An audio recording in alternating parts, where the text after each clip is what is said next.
Okay ka lang, Sarah. Nakakatamad talaga kapag ganitong oras, laging walang customer. Sinabi mo pa. Pero okay na rin yung ganito, wala masyadong ginagawa.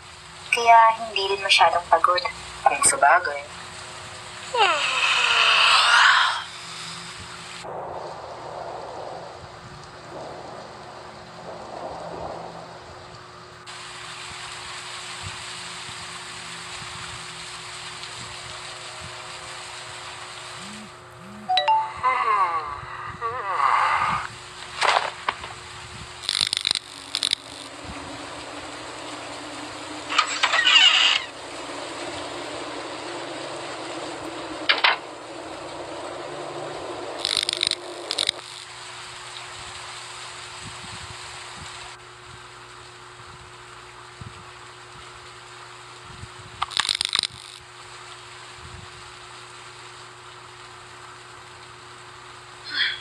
Anong nangyari?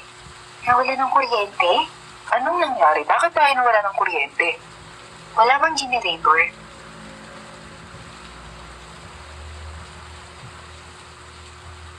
Buti na lang wala tayong customer. Nasaan na ba si Kuya Ernie?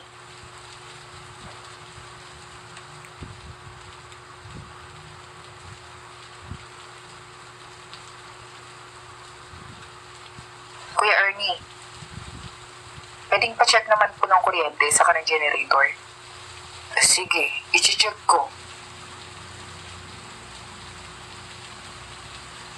Magbaba niyo lang ako, guys.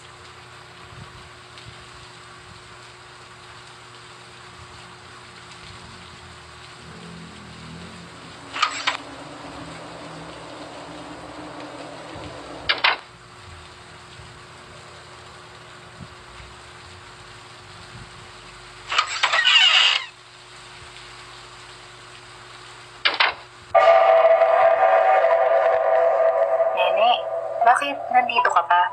Nasaan ang magulang mo?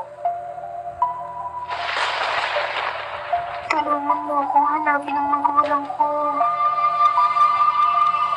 Sige, halika na at baka nag-aalala na sila sa'yo.